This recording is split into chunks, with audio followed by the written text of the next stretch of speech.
Welcome to the opening session of the National Traffic Management and Work Zone Safety Conference, and this is the opening session of the Work Zone Conference. We have some wonderful presenters here for you today, and what we're looking to do in this opening session is to set the stage for the several days of presentations that will follow. And we have some wonderful speakers throughout the week, so we're glad that you're here and hope you'll stay with us. Just as a few preliminary announcements, we ask that if you have cell phones or pagers that you put them on silent mode, so as not to interrupt the speakers.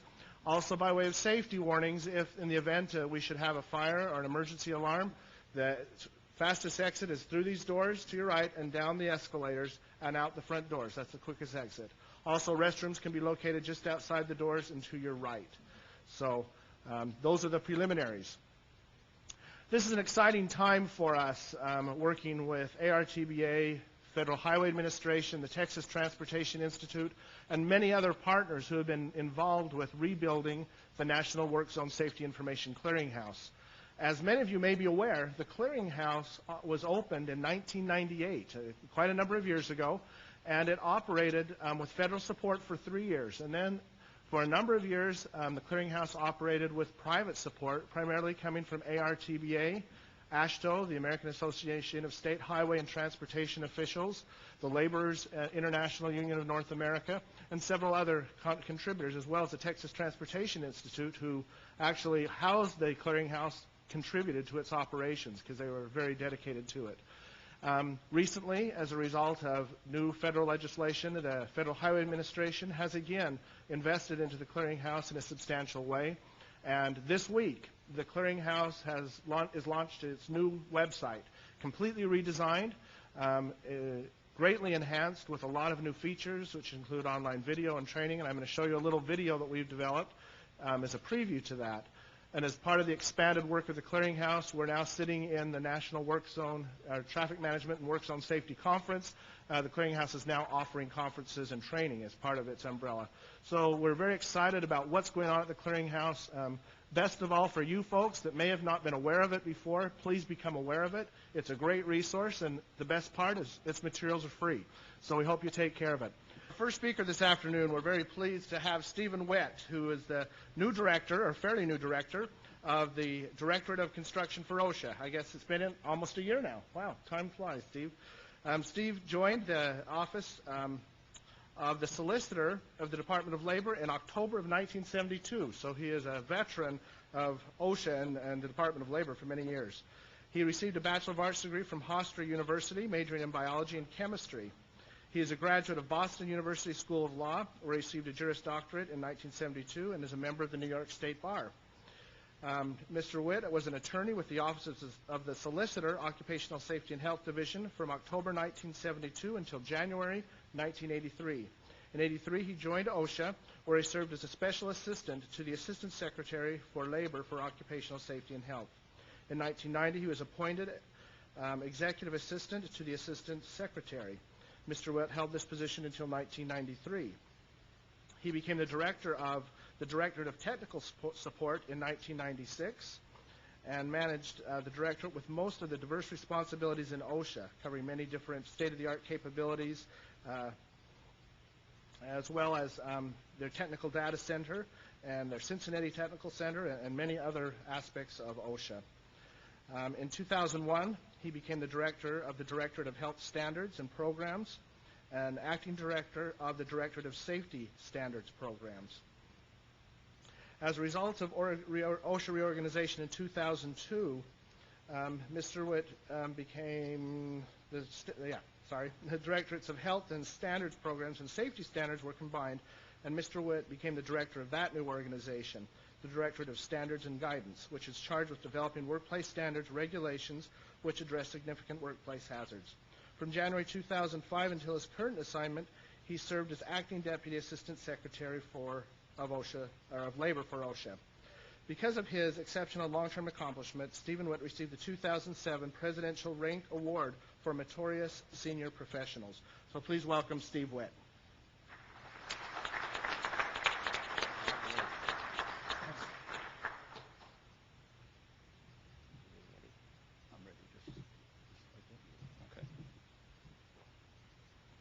Hello, everyone. The The bio took longer than my presentation. I apologize. But when you've been around as long as I have, sometimes you just have to bear with it. I just want you to know I'm not as old as that sounded. Yeah, that'd be great. Yeah, that's great. Excuse me, Sam, it's not showing on here. I'm technologically challenged. Oh, yeah? Oh, that's great. Anyway, hello again. Actually, if you work for the federal government, the most impressive thing, at least to me, most important thing to me on what Brad just read was the last line. I was lucky enough last week to receive a Presidential Rank Award, which in the federal government is the highest honor a senior executive can get, and I'm very pleased by that. What I'm going to do today is, in the next, how many minutes, Brad? 12 minutes? Going to make a 40-minute presentation. So I'm originally from Long Island, and those of you who know about New York know we tend to speak rapidly. Even though I haven't lived there since 1967, one of the attributes that I haven't lost. I will go through a lot of material very, very quickly. Please, if you have any questions, make notes. I'll be happy to elaborate. There are a couple of items that I won't be covering in the short time, and if you have any other interest, I hopefully will have some time for Q&A at the end. OSHA has, over the last 7 or 8 years, followed what we call a balanced approach. We have strong, fair, effective enforcement, outreach, education, training, and cooperative voluntary programs. OSHA covers over 7 million workplaces in this country, and it's clear that through our enforcement efforts, we can't cover most of those probably over an 80-year time period. We've developed a number of other programs which allows us to reach more employers and employees and try and have the widest possible reach as possible. Let me just put in perspective what we're dealing with in construction. The BLS fatality numbers for 2006 came out about 6 weeks ago, and the numbers are still much higher than they should be. Of course, anything above 1 fatality a year is too many, but they're much higher than that. The 4 leading causes of fatalities in construction remain as they have for a number of years. In 2006, according to BLS, there were 1,226 fatalities in construction, assuming they captured them all. Falls, struck by, caught in and caught between, and electrocutions are the top 4 and continue to be.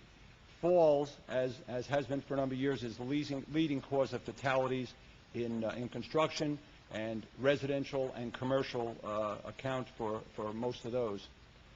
Let me focus a little on work zone fatalities. The number here, and this is OSHA information system numbers, and the 07 are still preliminary. And assuming we've captured all the work zone fatalities, you'll see it went up from 05 to 06. It may go down this year, but I understand the latest number will be in the mid to high 70s. So there are still more work zone fatalities occurring than should be happening. As I said before, 1 work zone fatality is 1 too many, and I'm sure we all agree with that. We continue to do a significant number of inspections related to work zones. The number in 07 will become final numbers on November 1st. It takes that long to get numbers into our computer system, but we are still doing close to 500 inspections a year. A lot of those are generated by our local emphasis programs, which I will talk about in a moment. Just for your information, I've listed the top 10 most frequently cited standards in highway and heavy highway construction. This is according to the NAICS classification. The first 5 are, you see here, HAZCOM also is in the top 2 or 3 in general industry, but excavation, respiratory protection, protective systems, fall protection, and you'll notice we're still using the general duty clause, accident prevention signs, tags, cranes and derricks, all ones that the industry can relate to. We seem to be finding the same hazards, same problems, issuing similar citations every year. As part of our focus in construction and trying to go to the right places, we have what we call national emphasis programs. We have 6 or 7 national emphasis programs. 3 of them pertain specifically to construction. Excuse me. Lead and silica, which I won't talk about today, but I will trenching and excavations because I have some information I'd like to share with you. About 4 years ago, we initiated a trenching initiative to look at what was happening in the industry, where the fatalities were occurring, and what the situation was when those fatalities did happen. We reviewed trench-related fatality data. This is data from both the federal states and the state plan states. And I don't want to have too many asides or I'll never finish within my time frame. But as most of you know, there are 25 federal states where we have jurisdiction over private industry. There are about 25 federal states. I say about because New York and Connecticut and New Jersey only cover public employees. We still cover private sector in those states, and we monitor the state plans in those states. But the numbers that I'm going to show you come from both federal and state plan data, fatality data. What we did is we looked at the causal factors for these for the fatalities, and we determined that we would, based on this information, develop guidance tools. These are the numbers. The reason they're all listed as preliminaries, we haven't been able to finalize them. The numbers are probably very close to the actual numbers that have been reported over those years. You'll notice that the fatalities have gone down over the years. There has been a steady decline, and most people in the room would say, "Wow, that's great. We're making a difference." I think we are, but what's sad about it, we still had about 36 fatalities due to trenching because of lack of shoring or sloping. This is what our study has shown so far, and I find this disheartening. We're still having fatalities in trenching. OSHA's had a national emphasis program for over 20 years, and if you look at these numbers, and ignore the red because those are outliers that still have to be resolved, but let's look generally at the numbers. If you look at the top line, no protective system, that means there was no shoring or sloping. In ranges from 88% to 72% of the time there was a fatality, there was no protection afforded to those employees. No protection. Is there anybody today who believes that an employer doesn't know that you need to shore or slope a trench in order to protect employees, especially if you take into account the type of soil?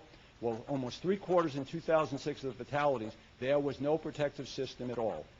You'll also notice, let me go to the fourth line down, Hispanic worker, and I'm going to touch on this at the very end of the presentation. Even though Hispanic workers are a growing number in construction, we're seeing a growing number of Hispanic workers that are being killed in trenches, either through lack of training, lack of protective systems, lack of understanding of the language. You'll see no safety and health program, 50% of the time in 2006. No training for all employees, 31%. So I think we all can agree, even though fatalities have been on the decline, and with all the emphases that have been given on this over the years, trenching still is a problem when 3/4 of employers are not providing sloping or shoring in any way to protect their employees. We've done a number of things in addition to the National Emphasis Program. We've prepared, as you see here, a poster, quick card, and we've distributed about 7,000 CDs that NIOSH had prepared. These are all in English and Spanish. We are doing what we can to develop guidance materials, and these are all available, and you can contact me or my office in Washington. We'll be happy to send you as many as you need for whether you're doing training or for your own employees. Construction program inspections. In OSHA, we budget, that is, we send to the Congress an estimate about 37,700 inspections a year. About 59%, and when I say about, people say, well, why didn't you say about 60%? About 59% because it stayed fairly static over the last 10 years or so. About 59% of our total inspections are in construction. We focus on certain high-hazard operations in construction. We develop local emphasis programs, and each of our regions, we have 10 regions across the country, develop an operating plan, and they have to, under the operating plan, tell us how many inspections they're going to do in certain general industry, operations industries, and focused on hazards and in construction. One of the 6 areas that we ask our people to devote a specific number of inspections to in construction is highway, street, and bridge construction. And we also ask them to develop local emphasis programs. These local emphasis programs are followed in every region. The particular type of local emphasis program in each region depends on the industry mix in that region. We have about 130 local emphasis programs ongoing at any time. And if you go to our website, which is osha.gov, we list all the local emphasis programs by region and by area office across the country. I'm going to just mention a few that we have that focus on work zone. Region 1, which is our Boston region, which covers the Northeast, has an emphasis program in Rhode Island that focuses on major tunneling, bridge work, and other underground construction. In Region 4, which is our Atlanta region, Southeast region, they focus on highway building, work zones, but also they're doing a significant amount of outreach. Education, as I said, we believe is an important major component of reducing work zone accidents and fatalities. They're also focusing on, which is not a subject for today, residential fall protection because of the building going on and the continuing number of fatalities in Region 4. And lastly, we also have regional emphasis programs such as Region 6, which is our Dallas region, and this focuses on work zones, and you can see what our compliance officers have been told to look at, and this is a continuing program from last year. One additional item I'd like to mention, as I said, New Jersey is a state plan state, but only covers public employees. We have a very active program that we've had for a number of years with our OSHA area offices in New Jersey, and we have 4. Work closely with the New Jersey State Police. They have been trained in highway construction problems, in work zone issues, and they call us when there is a problem with a problem that they've identified when they're at a particular construction site in New Jersey, and it's turned into a very productive relationship in protecting employees and identifying problems in New Jersey. The next issue I'd like to mention, and this is not under the 3 balanced approach, but it's come up, and since it's for the most part a construction issue, and that's our multi-employer citation policy.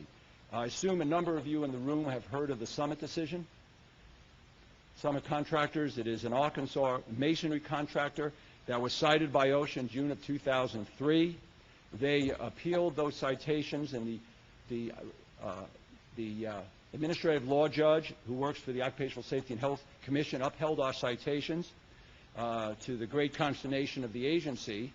On April 27th of this year, the Review Commission in Washington overturned the ALJ's decision and held that in these particular circumstances, and in this case, Summit was the controlling a general contractor but did not have any employees on site, according to our multi-employer citation policy, which has been in place in some manner since 1974. We cited Summit as the controlling employer. The Review Commission decided, since he did not have employees on site, that the multi-employer citation policy could not be applied, and threw out our citations. We disagree with that. We believe that the employer did have responsibility. It's been appealed now to the 8th Circuit Court of Appeals. We have filed our briefs, and we will see what the 8th Circuit does. We will be doing probably a couple of things to resolve this issue, and I won't go into the decision, but it was based on a section in one of our regulations, 1910.12a, in which in 1971 we pulled over construction standards under the Construction Safety Act, which we're required to do by statute, and the Commission found there was language there that suggests an employer is only responsible for his employees if employees are present on the site at that time. Well, we disagree with that, and we may be amending that particular section. We're also looking at all our construction standards. Some, it's clear there's multi-employer responsibilities, such as Subpart R steel erection. Others, there is not, and we're looking at least considering whether we would amend those other standards to make clear the multi-employer policy as a requirement, not as a policy. But let me also say the agency made the policy decision at the time that Summit, the Review Commission, acted on Summit. We are still continuing to enforce the policy as stated in our directive, and that directive is available on the web. So the resolution is not here yet. We'll wait till the 8th Circuit Court of Appeal rules, but our enforcement policy remains the same. Cranes and derricks. Let me do a quick update of this. The cranes and derricks standard is based on, as many of our construction standards are, an old standard from most in the mid-50s and 60s, that we adopted in the early 70s under authority, which expired in 1973. A cross-section of industry, labor, equipment manufacturers came to us and asked us to revise it. In the summer of 2003, this group met 11 times and submitted to the agency a consensus standard on cranes and derricks. Everyone would wonder why, if you had this since August 2004, you haven't published the final. Well, in fact, we haven't published a proposal yet. Since I've only been there for the last year, I can only account for the last year. Our staff continues to work on the regulatory analysis, which we're required to do by statutes, and we continue to draft the preamble. We have completed our draft. We're working with the solicitor's office, and those of you who have worked with attorneys before know how long that can be sometimes, and I say that as a former attorney, and I apologize, Brad.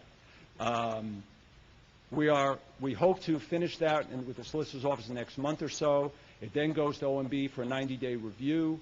Assuming OMB completes their review in a timely manner, we will publish this early next year. Next step will be a comment period, public hearing.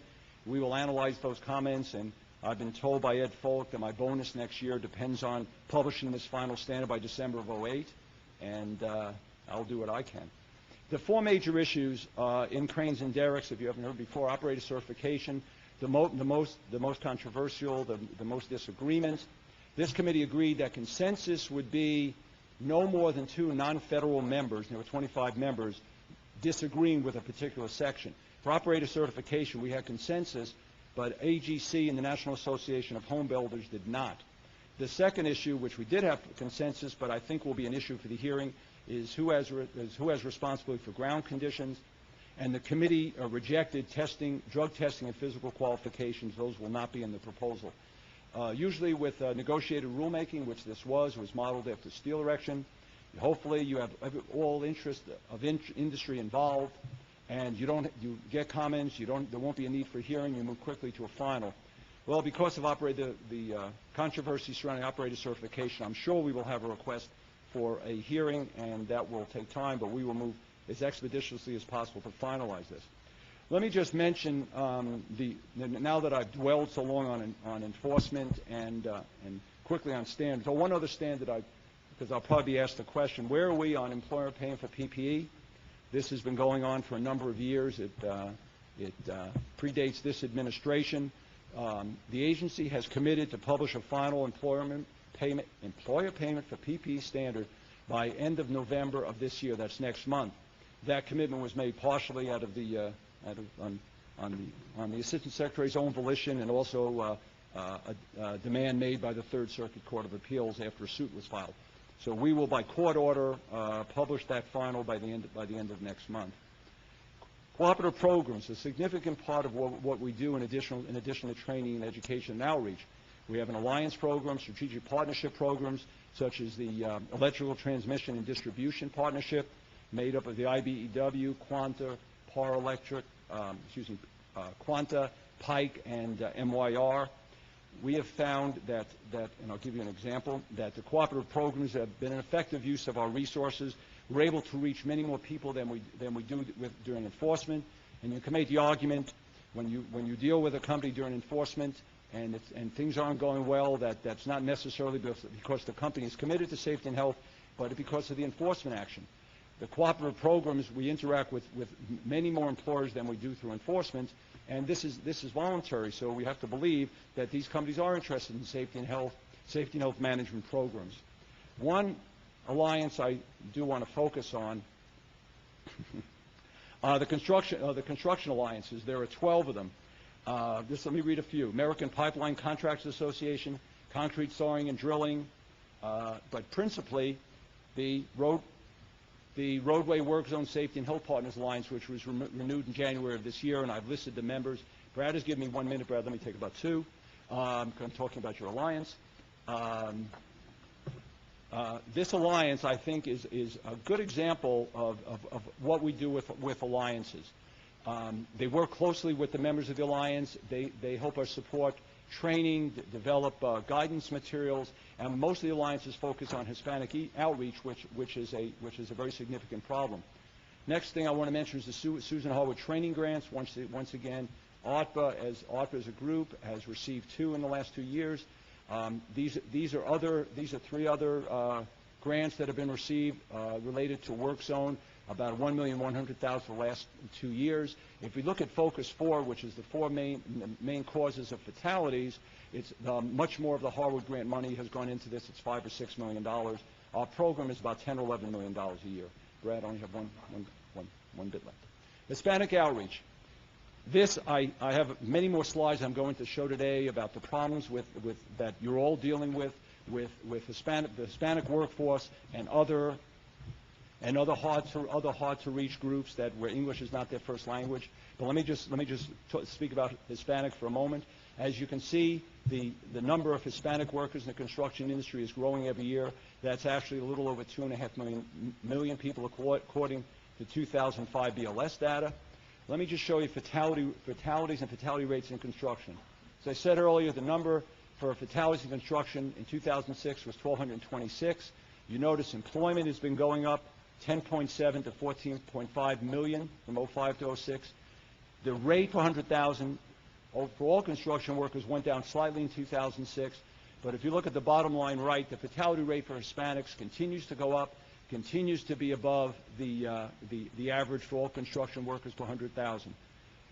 I know training is a problem. Adequate training is a problem. The transience of the workforce is a problem, and non-English speaking is a problem. We've done a number of things to support employers and employees in the area of Hispanic.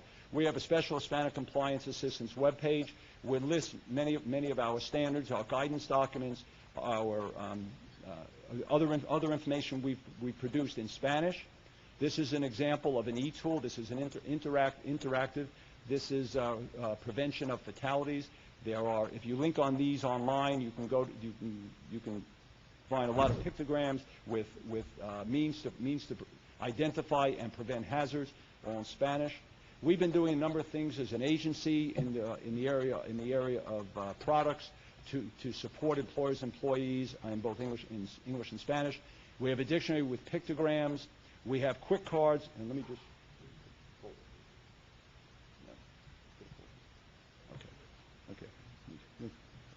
We have a number of English and Spanish quick cards, fact sheets, and let me just leave this up here. All our regions continue to work with local organizations. We go to job fairs. We've worked with the Mexican consulate. We work with the Spanish construction organizations to get materials in both English and Spanish, and we continue to work with them to develop more information. Let me just show you a few things we put together. If you'd like copies of these, you can call my office, and it's 202-693-2020, and we will send you what you need. We have a fact sheet on work zone traffic safety.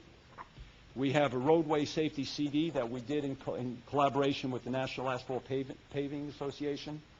We have guidelines to reduce motor vehicle crashes that we did in conjunction with NHTSA. And we have what we call quick cards. This is safe driving practices for employees, and this is work zone safety in English and work zone safety in Spanish. We find that these are very easy to use, a basis for training, for handouts, and I'll be happy to provide you as many copies as you need. And with that, Brad, thank you. Thank you. All right. Next, let me introduce Michael Halliday is the Director of Safety Integration, part of the leadership team for safety in the Federal Highway Administration.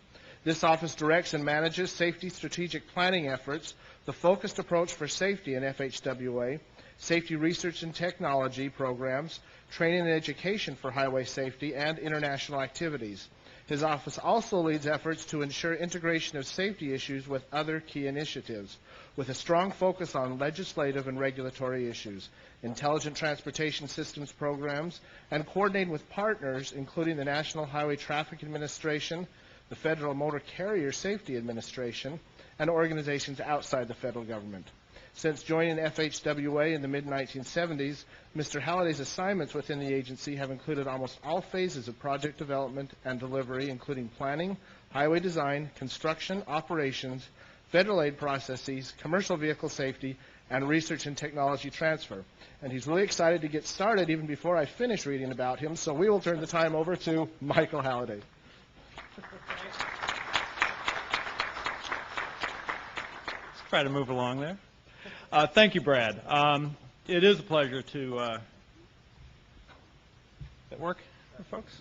It is a pleasure to share the table up here with another federal official from inside the Beltway. I think we're one of the few folks here with coat and tie on this morning. I think there might be a few others this afternoon.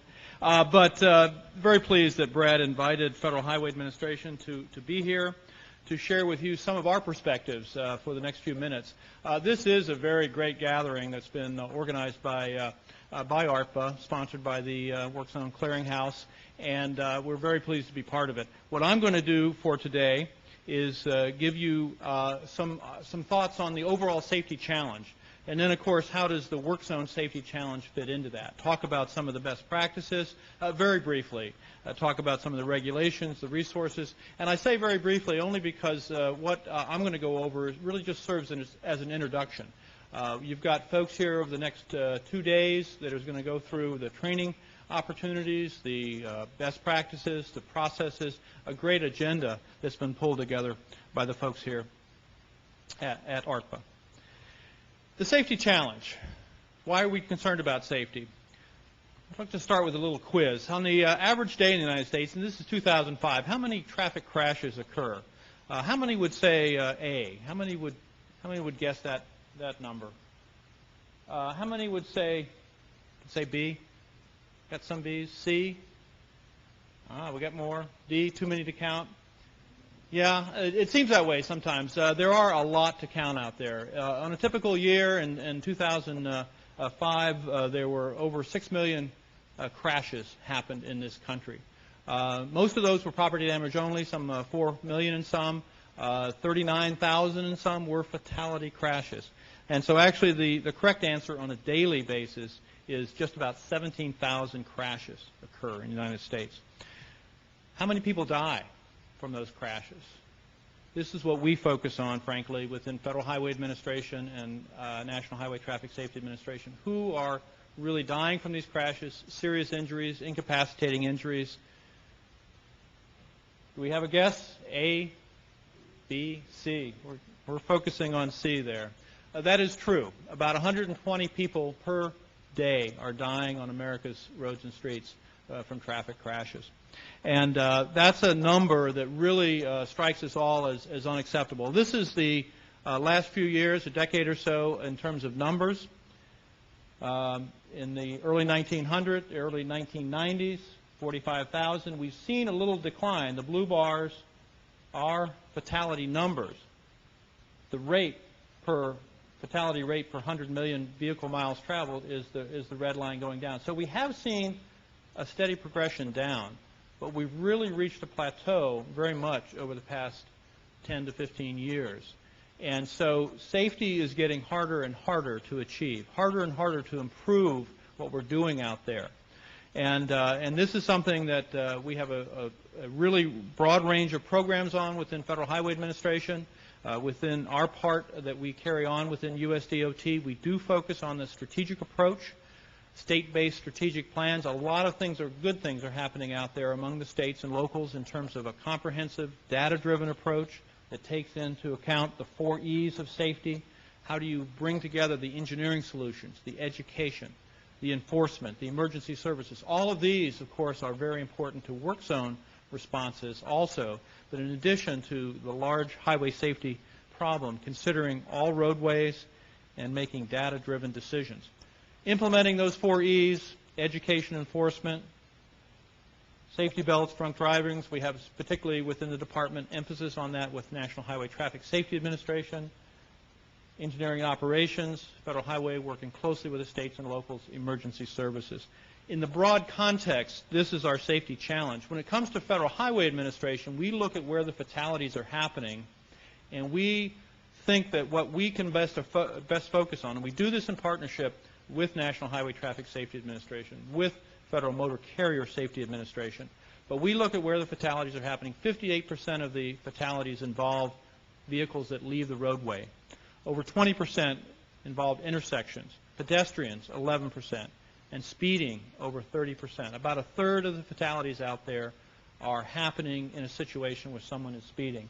These are the things that Federal Highway, as an overall emphasis, are really moving forward with in terms of our technical assistance, our programmatic focus, our training activities, and so forth. And certainly in each one of these cases, what we're focusing on here this week, work zones are very important. Have a next quiz. How many people are dying in work zones each day? We had a number from OSHA, and I think that included only the workers in construction activities. Many more people are dying in a work zone environment. That includes the drivers, perhaps pedestrians, and so forth. I think we have consensus around C again, and we didn't do that on purpose. This is it's not always C. Today it is. 3 people per day dying in America's work zones. So what are the challenges? An overview of what I wanted to provide today. For the driver, increasing congestion, increasing changes in traffic pattern, increasing just density of traffic, leading to frustration. More work zones are out there. That driver needs to be focused on in terms of what we can do. The worker, and a lot of the focus obviously in OSHA, a lot of the focus on the road builders, the construction crews that are out there, the proximity to traffic. So much of this construction, a great majority of it now is happening under very dense traffic conditions. Didn't used to be that way. When I first came to the agency, I came in the era in the mid-70s when we were finishing up the interstate system, new construction, new location in many cases. That's very rare in today's situation. We've got visibility issues, issues within the work zone themselves, and of course focusing on that in today's in the next couple days. I want to address a few things in this and finish up when talking about best practices, an overview of some of the regulations that we have in terms of work zone safety, and some of the resources. Brad talked about some of the resources with the clearinghouse, and I'll touch on that also. You're going to hear a lot about these things over the next couple days, presentation on road safety audits. They originated back in the 80s, I suppose, in the UK, and in fact have been adopted worldwide. There is some special work going on that we're sponsoring in Federal Highway Administration, some of the work zone development, the grants that are going into guidelines for road safety audits for work zones. Speed monitoring displays, getting those displays in advance of the work zone, slowing down traffic, getting traffic more uniform in terms of speed, that can really help in terms of technologies. Variable speed limits. How can you adjust speed based on the needs of that particular time in advance of the work zone and then actually at the work zone itself? Some states have gone to the process of really only requiring significant reductions in speed when workers are present. And so if you have a variable speed limit process that, again, can be supported with your legislation and adjudication, that can be very effective in terms of the public, the driving public, respecting that work zone. And if they don't respect that work zone, of course, there is automated enforcement, photo enforcement activities. Principally, you're going to be hearing, I think this week, from somebody from the Illinois Department of Transportation. They've got some specific activities underway on photo enforcement for work zones. For regulations, I'm going to touch on the work zone final rule. There's been a lot of activity around that, and that actually takes effect to be enforced beginning this week, and high visibility garments.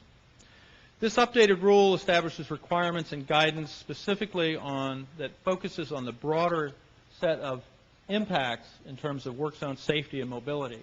How do you balance safety and mobility in today's world? It is a different world out there. Developing strategies to manage these impacts on all federal aid highway projects. This final rule, this rule was published about 3 years ago, excuse me, published in 2004. There's been a very active education campaign, very active outreach campaign over the past few years. I'll touch on some of the aspects of that. And that rule really must begin implementation October 12th of this year. So it's very active. What does that mean? That means all recipients of federal aid funds, states and locals that receive those federal aid funds, must put these regulation changes into effect. It does require some business changes and possible contract changes. The key concept behind this rule really is that our situation out there has changed in terms of the intensity work zones, the type of transportation. It's more than just traffic control at the site. You need to be taking a more broad transportation management look at the projects and the system. Better understand and anticipate, plan for the impacts very early in project development. When you're first looking at scheduling projects, at programming projects, the sequence of projects that you might have in a particular geographic area, you can make a difference in terms of choosing what projects go in, staging of those projects. When you're in design, looking at the work zone applications, the traffic applications, safety and mobility, you can stage the project different ways in your design process, and obviously during construction and evaluation processes. Considering those solutions that really go beyond the immediate work zone vicinity, as I say, transportation management. What can you do in a significant project for managing demand, for giving route alternate routes for travelers, for affecting transit improvements, signal timing for alternate routes, really looking at the overall needs of the transportation system and integrating this thinking into the policy and procedures in a state DOT. In a nutshell, it really is looking at three different areas of agency activities. Policy, looking at how the leadership is committed to integrating in a systematic way work zone impacts, so that policy comes down into processes and procedures to implement the policy, and then certainly project-level procedures. And that feeds back up. What are we learning on projects that affect our processes, that affect our policy? Work zone policy, systematic. Leadership commitment at the DOT level. Agency procedures, there's tools and requirements on assessing the impacts of work zones. How do you assess the impacts on an overall basis, individual projects? Training, use of data, requirements to look at the safety and operational data. What are you seeing in individual projects? What are you seeing system-wide? And also to conduct regular process reviews of how your procedures are working within the state. And then we come down to project-level procedures, identifying significant projects. There is a difference between significant projects that really have a dramatic impact, dramatic disruption impact, and those projects do require a more expanded transportation management plan that includes a traffic operations component and a public information component.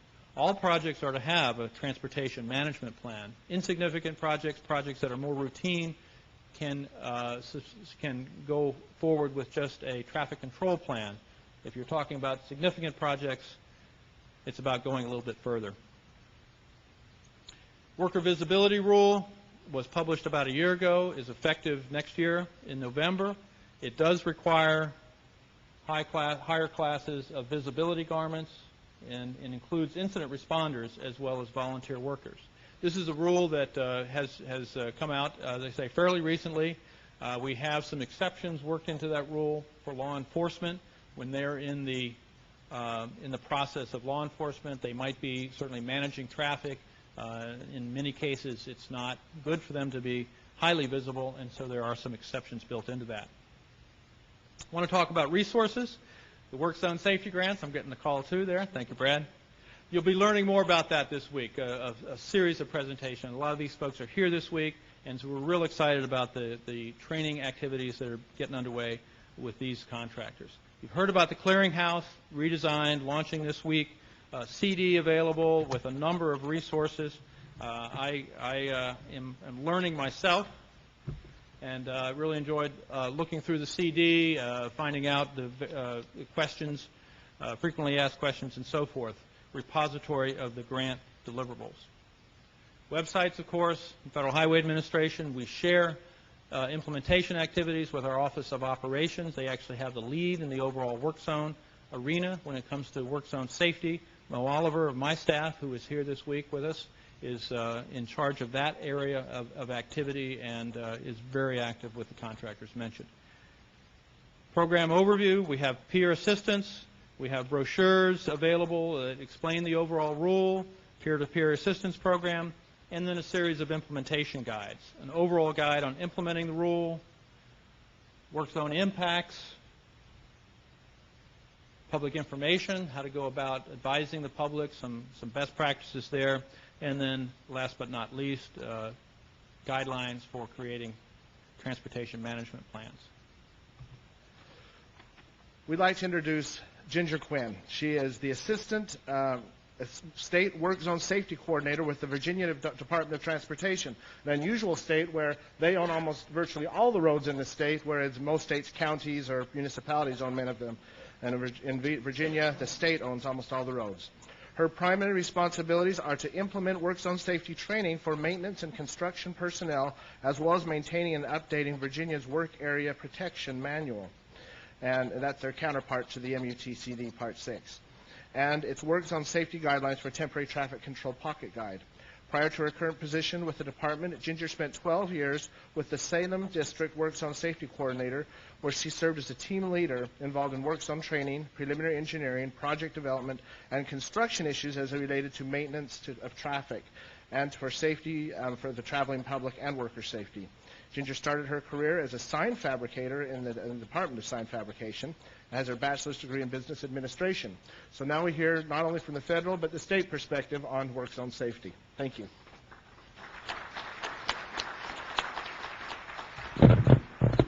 Good afternoon.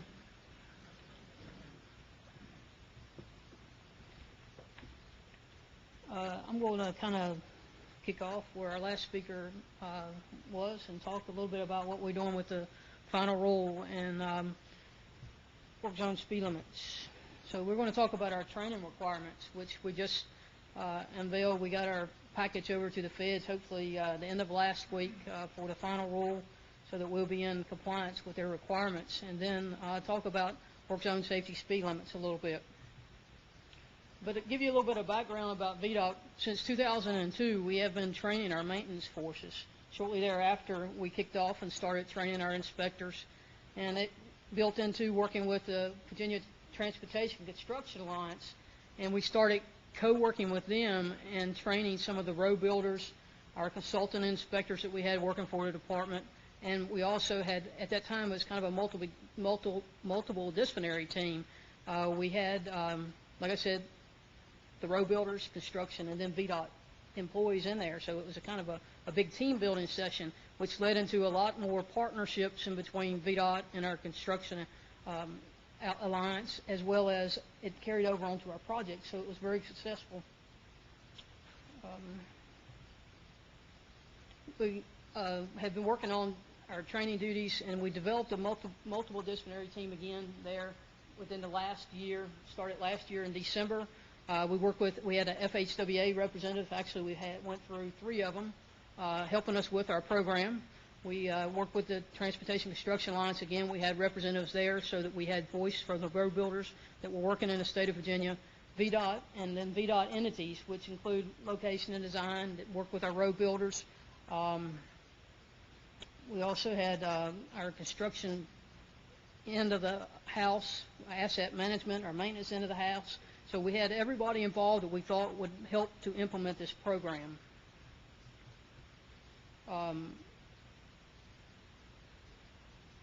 Put my thoughts here. I need to be following my little notes here instead of trying to do it by memory. I apologize. So pretty much I've covered what my notes said there earlier, but one thing that I didn't cover was we're going to implement this with 4 things here. Maintenance, which is maintenance operations, construction, which will be our inspectors, people working out there, roadway designs, and law enforcement responsibilities. So those are our 4 areas of focus of training that we're going to do. And we implement these by calling them a basic, intermediate, advanced, and training enforcement course. Our basic course will be, again, for our maintenance, and they will be a 1-day course. We'll have a 2-day course for our intermediate, which we'll be talking more, and we're talking traffic control devices in our training. Talking our Work Area Protection Manual, which again is a supplement to the MUTCD. We meet or exceed those requirements. So we're following along those guidelines. We also we have a work zone pocket guide that we implement in our basic training, and then when we advance into the intermediate and advanced, we're talking with the pocket guide along with our Work Area Protection Manual, using that as a training. And then we're going to work into the law enforcement field. We feel like that's one training that we've lacked. We've been doing training with everybody else, but we have right now state police working in our work zones that think that they're a truck-mounted attenuator. So we're trying to improve those things. We don't want them to be the first incident for somebody to ram into the back of that trooper.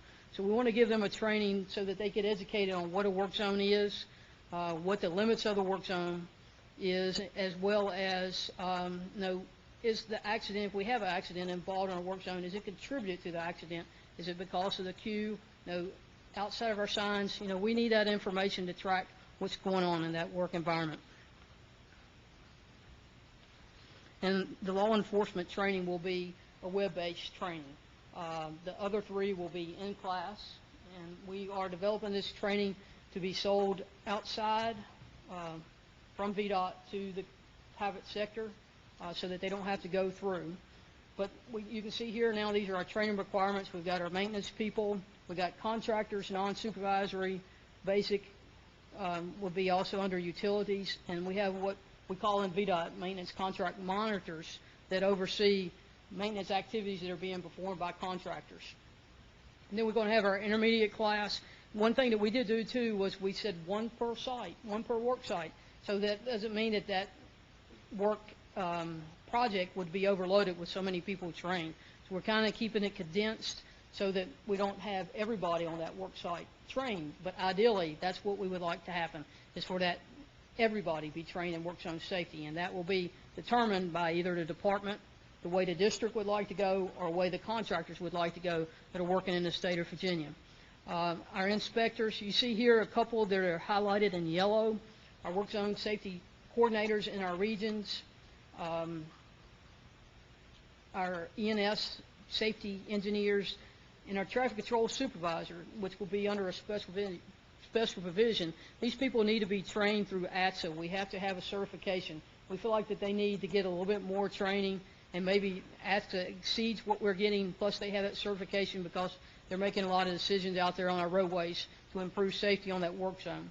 The traffic control supervisor special provision here that you see, we'll be adding that to some of our major contracts, our Category 3 projects, where we have a lot of stuff going on, such as Springfield Interchange. A lot of people have heard of that up around D.C. So we would have that traffic control supervisor, and his primary responsibility is going to be oversee the installation of traffic control devices throughout the life of that project. He can have other duties to do, and we felt that that was critical because typically once you get the traffic control in, you know, you kind of have a slowdown, and then you have to do other things again with traffic. So that's kind of how we're moving in that direction. We also have contract monitors and land developers that are working within VDOT, and that's kind of the land development process has kind of expanded in Northern Virginia, where we have a lot of traffic there. They're starting to build roadways when they're building them all. So we need to get these people educated, need to get them into our training classes, and talk about work zone safety with them, because that's something that we've been lacking in the past. Our challenges that we're facing, of course, with everybody else, are funds and the trainers. Where do we get our trainers from? So the funds, I'm sure that everybody will be struggling, not VDOT, but also our contractors, where we get the money to pay for this. You know, we're just going to have to grin and bear it and move forward with that training, because we will be required, if you're working in the state of Virginia, we'll be required to go through the training by January 1, 2009. The trainers, we're looking to consult outside of VDOT. It will really be up to the regions on how they develop their training plans. I mean, we're giving them the basics, and then they move forward with the training process. So we do have a shortfall of trainers, because typically in the past we've used the work zone safety coordinators, and those trainers there are you know, just a few in number. So we're looking at other ways to get training to happen. What they'll have to do is to submit a training waiver, basically an application saying that I've been doing this training for X number of years, and I'd like to get on VDOT's training approved plan in order to come in and do work zone training in the state of Virginia. Also, as far as the training goes, the contractors will be able to submit their training plan. They'll be able to design and implement their own training plan, but they'll have to follow our guidelines and our outlines in order to do that. But there again, VDOT is trying to make it user-friendly. We're going to do the training materials, have the training materials available for the contractors to buy if they wish to buy. And now I'm going to move on to reducing speed limits and work zones real quick. Over the last several years, well, the Work Area Protection Manual as well as the MUTCD says we shouldn't reduce the speed limit unless there's a reason for doing it. In the past, we've kind of reduced it to speed when we thought we needed to do it. through the Regional Traffic Engineer's Office. So now we've kind of come up with a way to get organized. Everybody within the state will be doing a field evaluation of the work zone. What are the requirements? Why have we reduced the speed? And it will all be documented. The reason being there is we get challenged a lot of times in our work zones, not just from the contractors in, we want you to reduce the speed. VDOT may think that it's actually a good thing that we're reducing the speeds in our work zone. In actuality, when our customers go through our work zones, they're saying we're crazy because we've reduced that speed. So we're trying to eliminate that, try to get everybody together on the same page, have documentation of why we're reducing our speed limits in our work zones. And we've come up with this form. It was originally developed in Salem District where I was working, and we're moving along with this form. We have it out there, resource for internal customers right now, but it talks about the lane widths, what is our roadway, the ADT posted speed limit, what our lane width's going to be during the construction, what are we doing there. This is just kind of a view of our form that we developed. In the evaluation area of the form, we're going to identify the category, pavement conditions, whether it's spalling, whether we got potholes on that roadway, shoulder conditions as well. Do we need to rebuild those shoulders? Why are we out there? What are we doing? Where's the construction work going to be on the shoulder? Are we going to be encroaching the lanes? What are we doing here? So that's what we're doing. Is it working a median? What's going on here? And in the end, it helps us, to say, well, maybe we need to reduce the speed. We've got workers within 2 feet of the travelway. Maybe it's a good idea to reduce the speed. We've got lane widths less than 11 feet, concrete barrier encroaching the open lanes. And we've got some guidelines that we are working with, trying to defend and define why we're reducing that work zone. And we also took a report that we found a Transportation Research Board had out there. So we're using that as our documentation to help us determine our speed limits and work zones. And I know that there was one here, particularly. Buenas tardes. Good afternoon. Hi, Mike. I'm from Puerto Rico, and I speak Spanish. I have been in this business for over 25 years, and the issue of the Hispanic area has been always there, but the critical things are seen right now.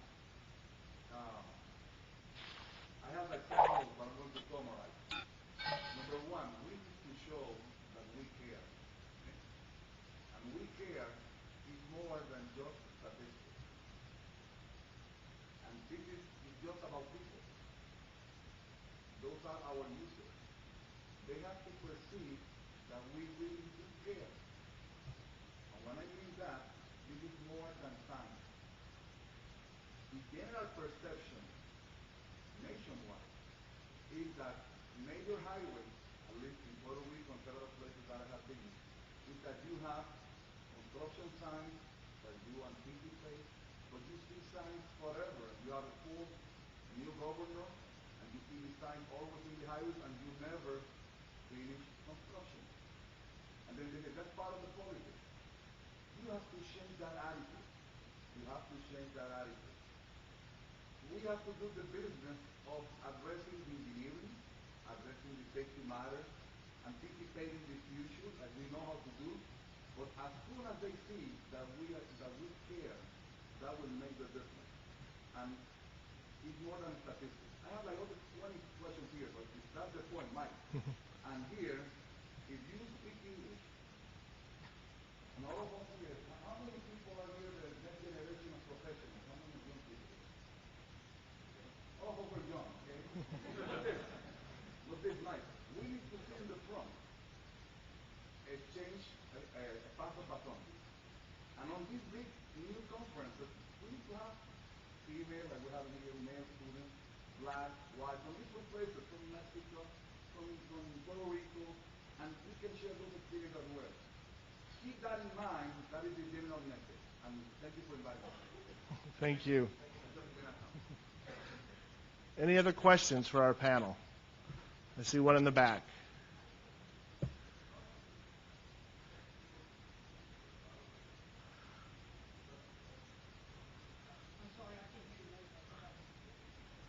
Here.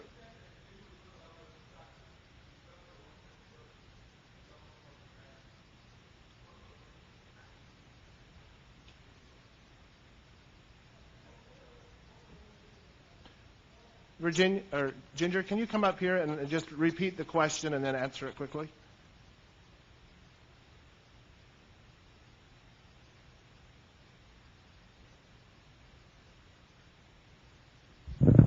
His question was, how are we going to ensure that we're actually getting people trained in the state of Virginia? The contractor will have to submit his training plan, his PowerPoint presentations per se, following our guidelines that we have outlined in our traffic management plan, training part of that TMP. They'll have to meet that guideline, submit it to our work zone training committee for approval, and then we'll say yay or nay, or you need to work a little bit here or a little bit there in order to bring it up to our standards. And then at that point, once they start implementing their training, they will submit names to us, and we'll keep a database that says that they've trained somebody from their company in order to perform their, they've been through the work zone training, so we're just kind of doing a checks and balance. Does that answer your question? My concern would be that the contractors can just submit the names, and I don't really know where they actually did do the training.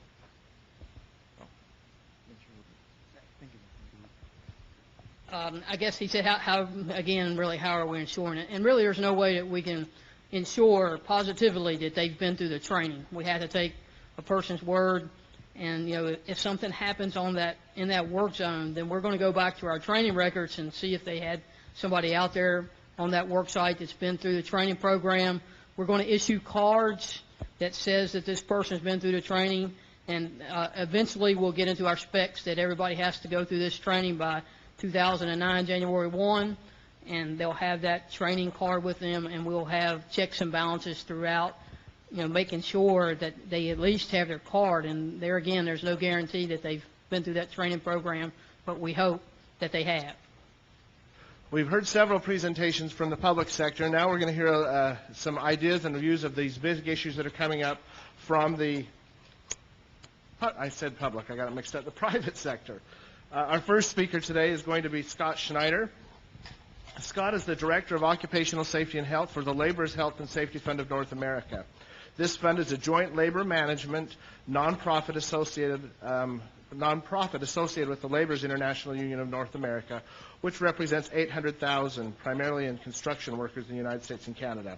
He's been with the fund for 9 years. He has a master's degree in industrial hygiene from the University of Pittsburgh and a master's degree in zoology from the University of Michigan. He has been a certified industrial hygienist since 1989. For the past 27 years, he's been doing occupational safety and health work for the labor movement. His areas of interest are work zone safety, construction ergonomics, and hearing loss prevention. And those who are involved in a lot of the safety standards know Scott very well. So welcome, Scott, and thank you for coming.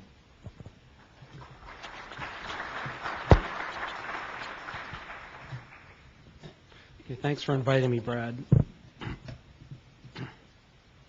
It's really an honor to be here and to be asked to speak. We've been working very closely with ARTBA and NAPA and the Operating Engineers Union, our training arm, Labor's Agency Training Fund, ASHTO, TTI, and CNA on some work zone safety training projects.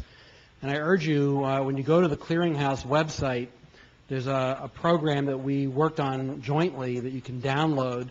Had over 5,300 people downloaded in the last couple of years. It's a free training program in English, Spanish, and Portuguese on the major topics in work zone safety. I think it's been very, very successful, funded in part by OSHA and now funded by Federal Highway. So when Brad asked me to speak, he asked me to talk about, well, what are the challenges facing us in the next couple of years? So I was thinking to myself, well, what are the major problems that we're really confronting? And the first thing is, if you look at fatalities in work zones, particularly among work zone workers, the biggest challenge is people being struck by or backed over or run over by vehicles.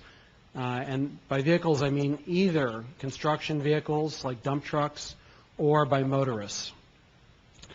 So that's clearly the major issue that we face. And obviously there are a number of ways to solve this problem. There is technology that's available to solve this. There's video cameras, radar systems to try to prevent people from being backed over where the operator can actually see and know that someone's behind them. In terms of motorists, there's police presence and better traffic control setups, speed enforcement, positive barriers, automated flagger stations that can help prevent motorists from entering the work zone. And also, this is another project that we've been working on with NIOSH and ARTBA and NAPA and the Operators Union, is developing an internal traffic control plan for inside the work zone to minimize the amount of backing up. And you'll hear more about this later today in David Fosbrook's session.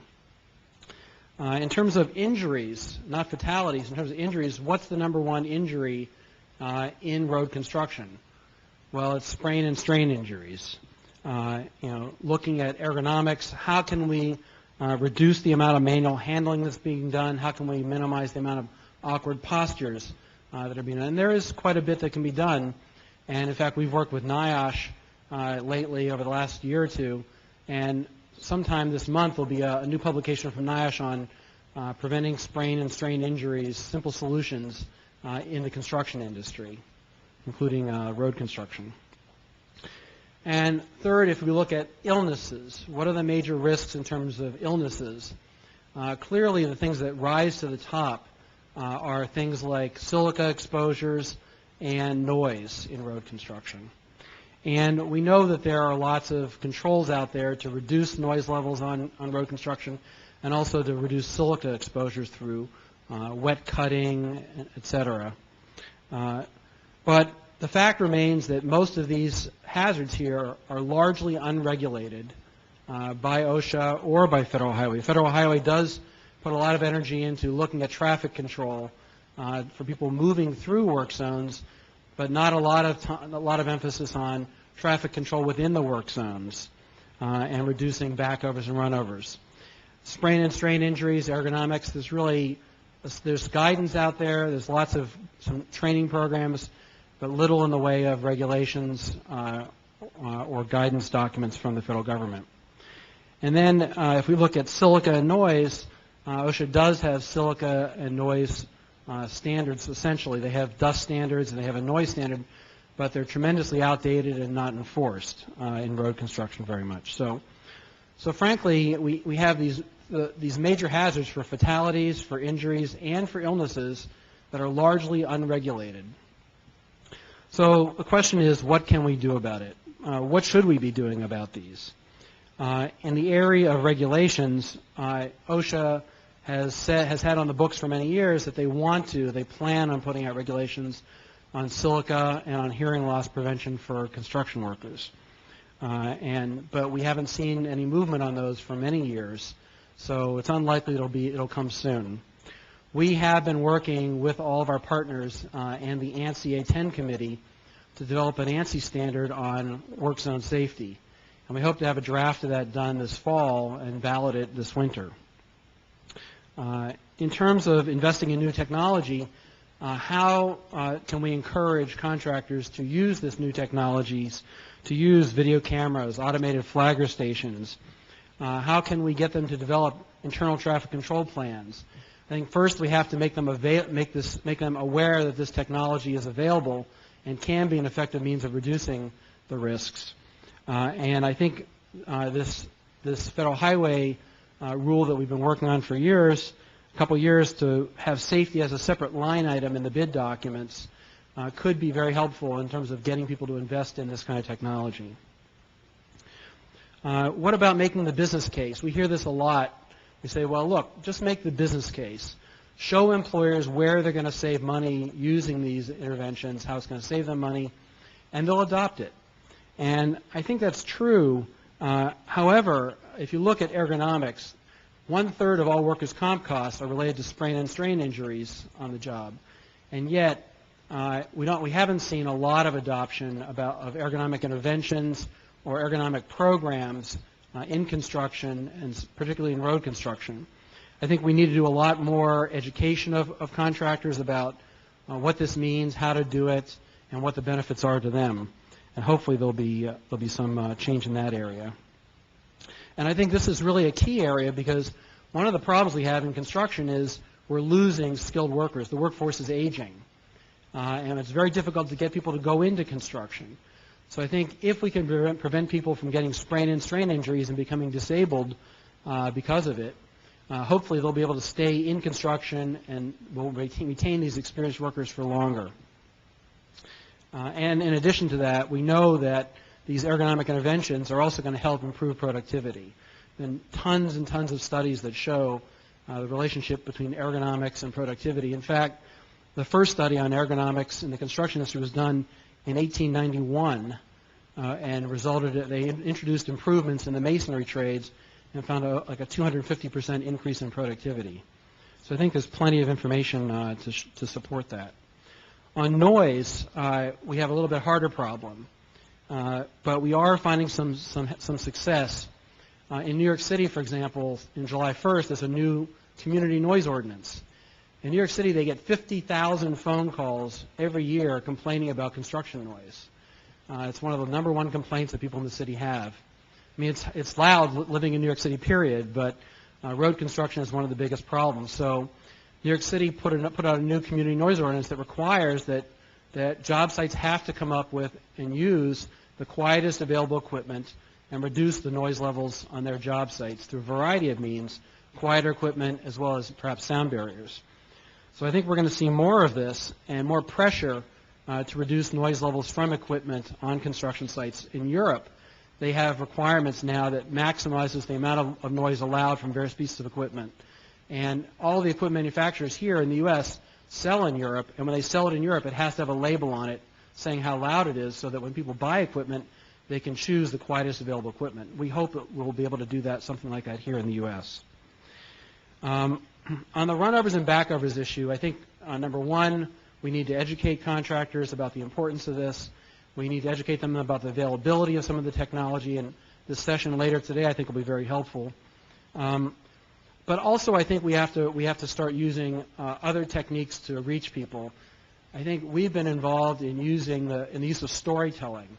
I think when we hear statistics about number of people that are backed over by dump trucks or run over by pieces of equipment or backed over when they were putting out traffic control devices, it doesn't really have the kind of impact when you hear a story about it, what really happened to real people who left family members, who are young kids, etc., and really learn about what happened from their peers or from their family members.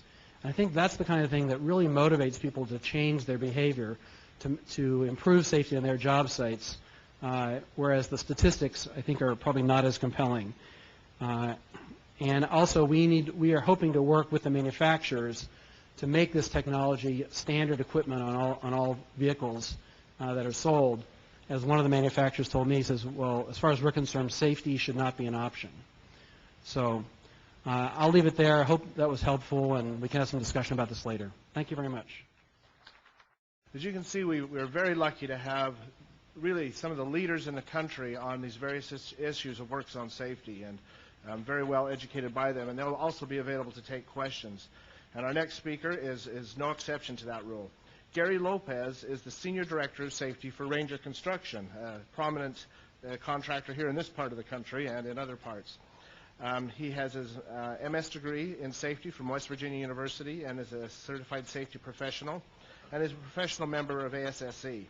He's involved with a number of organizations, including the chair of the ASSE Standards Development Committee, member of ANSI Z10, former chair of the National Safety Council Standards Committee, and former chair of the Chemical Manufacturers Association Responsible Care for Safety and Health Code.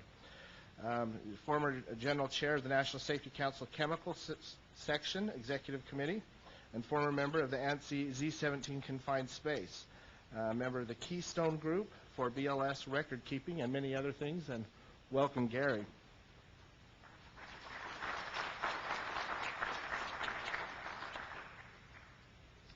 Thank you. All right, I'll do this standing still. I don't do good standing still. But finally, we get the good guys up here, right? I'd just like a show of hands from the folks who are in the road building construction part of the industry in the room. Okay, I'm just checking on who can feel my pain out there. Let me get this right. Just to give you a good idea of who we are, we're part of the Vasilio Group. We've been in this business for over 70 years. We build roads, golf courses, bridges, asphalt paving, underground work, and we do both government and private jobs. Our main geographic areas of operation are in these states you see here: Florida, West Virginia, North Carolina, and Virginia. But we build in our golf course business all across the country, and we also do a lot of paving in Maryland, Pennsylvania, and some other states. So that's mainly where we operate, but it gives you an idea of the geographic scope of our operations from a construction standpoint. Our safety culture within the company is understanding that safety is a value-add proposition and understanding it's a part of a culture of our company. We are not taking the position at all from a safety and health standpoint that it's a necessary evil or that it's something we have to do to comply with standards. We're clear on the fact, the owner of our company has made us clear on the fact, that it's an important part of the business. You need it like you need to watch the quality of your product. You need it like you need to watch your cost controls in your product. Each of these are vital components of running a business today. So if you're ignoring safety, you're in a lot of trouble down the road at some point. And I'll illustrate why in a few moments. We view safety as managing risks, not regulations. We take a look at the risks our business are exposed to, and we focus on that, not just what does a regulation say. We understand that sometimes the regulations are written in such a manner that they're broad in nature, and they don't focus in on exactly what it is that can affect our company directly. We also build it into the value system of our management. We can communicate these same values to our subcontractors as well as our employees. If you look at the areas of concern of risk we have as a company, they fall into four main areas. The first one is employee exposure to the risks inherent in actually building the roads. Interestingly enough, those are the ones we feel the most comfortable with at times because they're known quantities to a great extent, and we pretty much know what to expect up front. The other employee exposure we have is the risk of the public going through our projects. We have an interesting profession when you think about it. We are building in an area in which the public is shooting through our work zones at great rates of speed and in who knows what condition. As you probably heard from my background, I'm not from the construction industry originally. I came out of chemicals and pharmaceuticals. Now, I thought we had some pretty dangerous operations back then. But after spending a couple nights out on some of our interstate paving projects, I longed for the days when all I had to worry about was a plant blowing up here and there. The third one we have is employee exposure to the risk of extensive driving on public roads. We got to get from point A to point B. And if you look at how people are being killed in the workplace out there, falls for years and years and years led, but now driving fatalities are starting to lead the pack. So we have to be concerned about our folks getting around. And the fourth one, which you see I've got highlighted, and I'll discuss why in a moment or two, is the public being exposed to risks of what we're doing while we're building our projects. If you take a look at our first one, employee exposures internal, when we're building our roads, we have known risks. And we feel that we can use a hierarchy of controls to deal with those risks. Any of you in the safety profession are familiar with these hierarchy of controls. We start out at the top saying we want to eliminate them. If we can't, we want to substitute for them. If we can't do either of those, what we're going to do is get some kind of engineering control in place or some type of administrative control. All these things failing, we turn to personal protective equipment. Using these hierarchy of controls, we do a fairly good job of protecting our employees. And we also have then workers' compensation as a type of insurance to protect us. The exposure to our employees from an external standpoint on our work zones is much more problematic. We've got exposure to traffic, and they're going to talk about night work here in the conference a little later, and that obviously increases the rate of risk. As I said, we cannot control an exterior force like a driver coming through one of our work zones at a high rate of speed. I mean, my ultimate solution to it all would be, hey, let us put barrier wall up or close every road we're going to pave out there. That won't work in most instances, and I doubt that we'll ever see that day. So that means we've got to compensate for that by making sure our MOTs laid out well. We do as much as we can to control speed in the work zones, and anything else we can do to enhance our employee safety. As I said, fleet issues are also something we're concerned about. Down here, especially in South Florida, getting from point A to point B is no simple task. We got it all. We've got retirees. We got folks down here on vacation wondering where Mickey is. We've got folks moving up from South America. We've got people who think that the roadways are a qualifying test for the pole position in NASCAR. They're all out there. Anybody who's spent any kind of time driving in South Florida knows that a blinker is a sign of weakness. So we have concerns about also the safety of our folks driving around.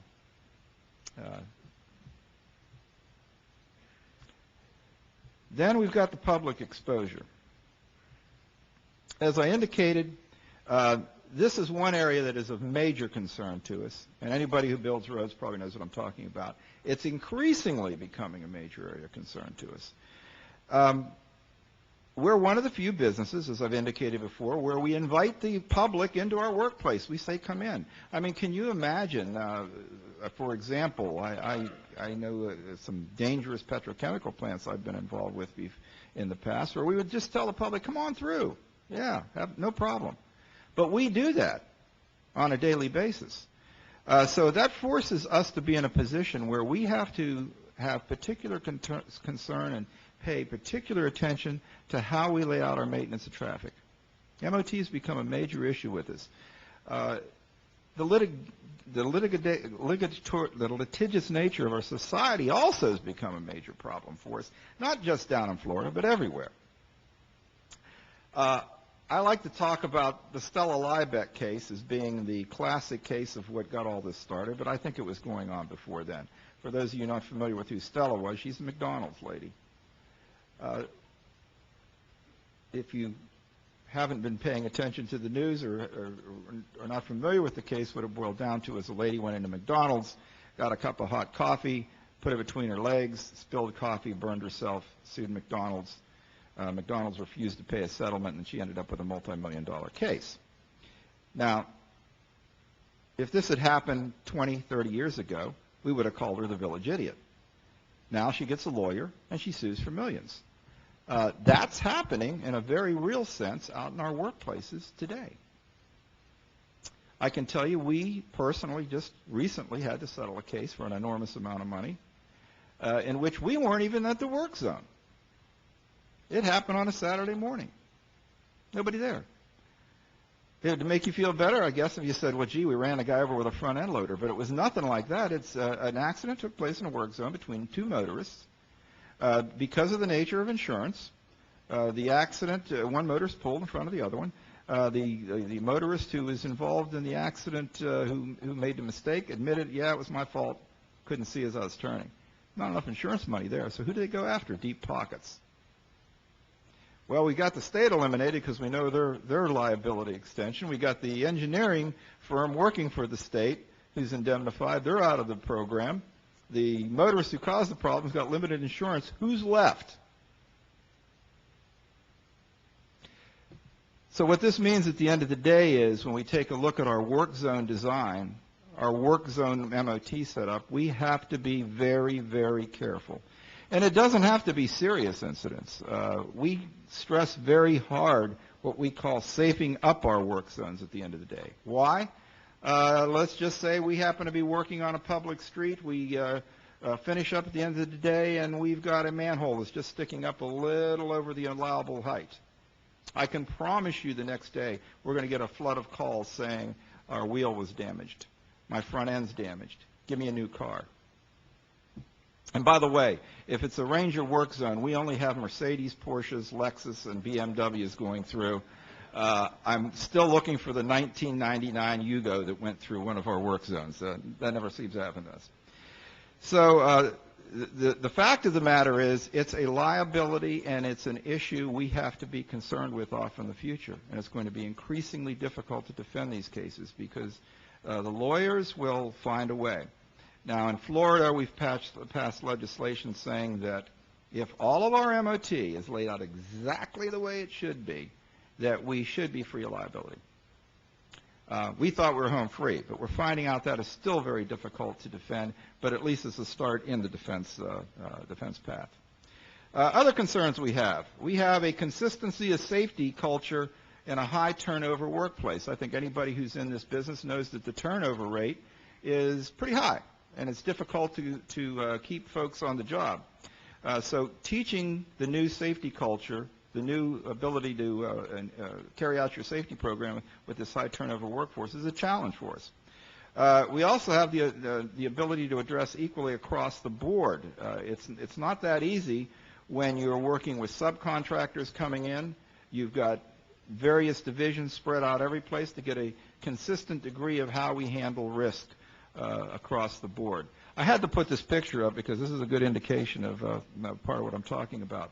We had some new subcontractors come on board with us, and we told them, look, we don't know what you've done in the past, but at Ranger, when you show up on our work site, we want to see hard hats, safety glasses, leather shoes, full pants, okay? We don't want to see you showing up here in your baseball cap. Well, this gentleman apparently was new and did not have a hard hat, so he showed up in his, I don't know whether that's World War II era or Vietnam helmet, and we didn't have the heart to escort him off the site. We said, well, in intent, he met the obligation in terms of what we were looking for. But it's a challenge for us too in dealing with our subcontractors. So what's our plan? Well, we're going to do annual risk assessments all across our business line. We're going to do annual business plans to make sure that we can pursue all of the risks we have out there with the available resources. We have corporate safety manuals telling our folks, here's the way you're going to address risk. We have plenty of training and education for our managers and workforce so they know what we expect out of them. We have self-evaluation and management system, recognition programs, constant reinforcement of our culture, and mainly management commitment to make sure we can have a safe workplace. It's about educating people, nurturing the culture, and at the end of the day, walking the talk. And it's people who make it happen for us at the end of the day. Thank you. Any questions for our panel that we have here? I'll entertain one or two questions, and then we're going to take a very short break and come back to our next session. Any brief questions?